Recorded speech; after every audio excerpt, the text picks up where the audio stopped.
पिछली वीडियो में मैंने आपसे पूछा था क्या 5 एक पॉलिनोमियल है? क्या 5 एक पॉलिनोमियल है या नहीं है।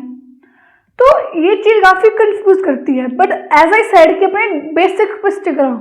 तो अगर हमें ये देखना है कि 5 एक पॉलिनोमियल है या नहीं है, go back to the definition of polynomial. हमने पॉलिनोमियल को कैसे डिफाइन किया था कि पॉलिनोमियल एक अलजेब्रिक एक्सप्रेशन है कि उसमें जो वेरिएबल है, वेरिएबल की पावर आपकी होल नंबर होनी चाहिए, whole number like 0, 1, 2, 3 kind of. ठीक है, अगर मैं आपसे पूछूं व्हाट इज x की पावर 0, सो x की power 0 is 1। We all know, हमें पता है कि हम किसी भी नंबर की वेरिएबल की पावर 0 करते हैं तो इट इज बेसिकली 1। ठीक है, तो मैं क्या 5 को ऐसे राइट कर सकती हूँ 5 इंटू एक्स की पावर 0। अब ये दोनों इक्वल ही है क्योंकि x की पावर 0 इज 1, 1 इंटू 5 इज 5, तो these both are equal to 0। अगर हम इसको चेक करना है कि पॉलिनोमियल है या नहीं है, और ये आप खुद भी सोच सकते थे। अब देखो ये इसके इक्विवेलेंट है। अब यहाँ पे x क्या है, वेरिएबल की पावर क्या 0 और इट्स अ होल नंबर, तो ये तो 0, तो ये तो पॉलिनोमियल है ही, और ये दोनों इक्विवेलेंट है। तो बेसिकली यहाँ पे फंडा यही था, आपको ये इवेल्यूएट करना था कि आपकी वेरिएबल की पावर होनी चाहिए होल नंबर। अब होल नंबर तो 0 भी है, 0 एक होल नंबर है, तो हम इसको ऐसे भी तो अज्यूम कर सकते थे ना कि 5 किसके इक्वल है, 5 इंटू एक्स की पावर 0। ठीक है, तो अब वेरिएबल की पावर इज 0, तो यस पॉलिनोमियल। ठीक है, अब आपने देखे होंगे ना बहुत तरह के पॉलिनोमियल्स होते हैं, किसी में कितनी टर्म्स होती है, किसी में कितने कोएफिशिएंट्स होते हैं। Do you know what are terms, what are this and that. तो सबसे पहले हम पॉलिनोमियल्स की एनाटॉमी पढ़ते हैं कि पॉलिनोमियल्स में एक्चुअली होता क्या है, पॉलिनोमियल किस किस से मिलके बनता है। पॉलिनोमियल्स में जितने भी चीज़ें यूज होती है ना, हम लोग क्लासीफाई करते हैं इनमें से टर्म्स, कोएफिशिएंट्स एंड कांस्टेंट्स।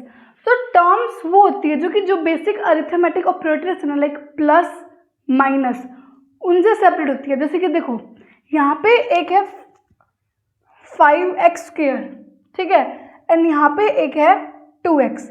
तो अब ये 5x स्क्वायर एंड 2x एक प्लस के साइन से सेपरेट है, ऐसे ही 2x और 1 प्लस के साइन से सेपरेट है। अगर यहाँ पे ऐसा होता है कि 5x स्क्वायर माइनस 2x, तो यहाँ पे ये एक माइनस के साइन से सेपरेट है। तो जो ये प्लस एंड माइनस के साइन से सेपरेट होती है, नहीं होती टर्म्स। अब जैसे कि ये एक अपने आप में एक टर्म है पूरी, ये अपने आप में एक पूरी टर्म है, ये अपने आप में एक पूरी टर्म है, ऐसे ही यहाँ पे भी ये अपने आप में एक पूरी टर्म है एंड ये अपने आप में पूरी टर्म है। ठीक है, देन आते हैं कोएफिशिएंट्स। तो आपके इन पॉलिनोमियल्स में जो भी वेरिएबल्स होते हैं, वेरिएबल्स के साथ लगने वाले नंबर वो होते हैं कोएफिशिएंट। अब ये पॉलिनोमियल में वेरिएबल है x, एक टर्म में वेरिएबल है x स्क्वायर, एक में x, ये दोनों वेरिएबल्स है। अब इधर वेरिएबल के साथ क्या जुड़ा है 5, इधर वेरिएबल के साथ क्या जुड़ा है 2, तो 5 एंड 2 कोएफिशिएंट्स हो गए। ठीक है, उसके बाद आते हैं कॉन्स्टेंट्स, यानी कि जिनकी वैल्यू फिक्स रहती है। ठीक है, जिनकी वैल्यू फिक्स रहती है।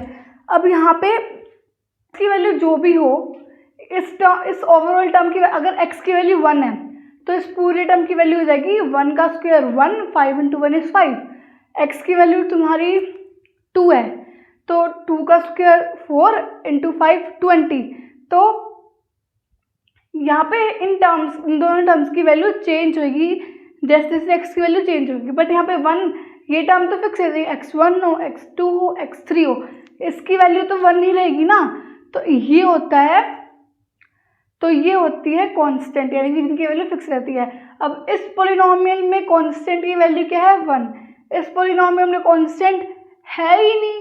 Basically what are terms, what are coefficients and what are constants. अभी हमने देखा कि हमने पॉलिनोमियल्स को देखा कि पॉलिनोमियल्स में डिफरेंट टर्म्स होती है। तो जनरली हम एक पॉलिनोमियल को डिवाइड करते हैं उसके टर्म्स के बेसिस पे एंड उसकी डिग्री की बेसिस पे। डिग्री आपने नया वर्ड सुना है क्या, बताते हैं। देखो पहले हम टर्म्स के बेसिस पे ऐसे करते हैं। अब मैंने आपको बताया था टर्म्स क्या होती है, बेसिकली दोस्त वो चीज़ें जो कि प्लस माइनस में सेपरेट होती है। तो अगर किसी पॉलिनोमियल में सिर्फ आपको एक टर्म मिलेगी, अब एक टर्म जैसे कि 5x, ये एक पॉलिनोमियल है एंड इसमें एक टर्म है। 5 ये भी एक पॉलिनोमियल है जिसमें एक टर्म है। लेट्स से x², ये भी एक पॉलिनोमियल जिसमें एक टर्म है। तो जिन पॉलिनोमियल में एक टर्म होती है उनको हम बोलते हैं मोनोमियल। ऐसे ही जिन पॉलिनोमियल्स में दो टर्म हो उनको हम क्या बोलते हैं, बाइनोमियल। दो term example 5x + 3, x² + x³। तो इन वाली टर्म्स को हम क्या बोलते हैं, बाइनोमियल। अब ऐसे ही जिन पॉलिनोमियल्स में तीन टर्म्स हो, for example x⁵, x⁵2, x, या फिर 5 + x + x², और मे बी 2 - x² + x। तो ये टर्म्स है, इनमें देखो तीन टर्म्स है, वन टर्म, सेकंड, थर्ड, 1 2 3 1 2 3। तो इनको क्या बोलते हैं, ट्राइनोमियल। ठीक है, तो on the basis of terms हमने पॉलिनोमियल्स को क्लासीफाई किया मोनोमियल, बाइनोमियल, ट्राइनोमियल। ऐसे ही चार हो जाएंगे तो उसके अलग टर्म है।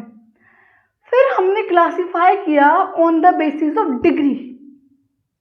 डिग्री पता है क्या है, डिग्री आपके स्कूल्स में आप जाते होंगे तो आपने पढ़ा होगा highest power of the variable in the polynomial. But आपको कभी लगा कि हाईएस्ट पावर ही क्यों डिग्री होती है, या फिर हाईएस्ट पावर से क्या ही पता चलता है, डिग्री का क्या इंपॉर्टेंस है, व्हाट इज एग्जैक्टली डिग्री? तो ये हम डिस्कस करेंगे हमारी नेक्स्ट वीडियो में। So stay tuned for the next video.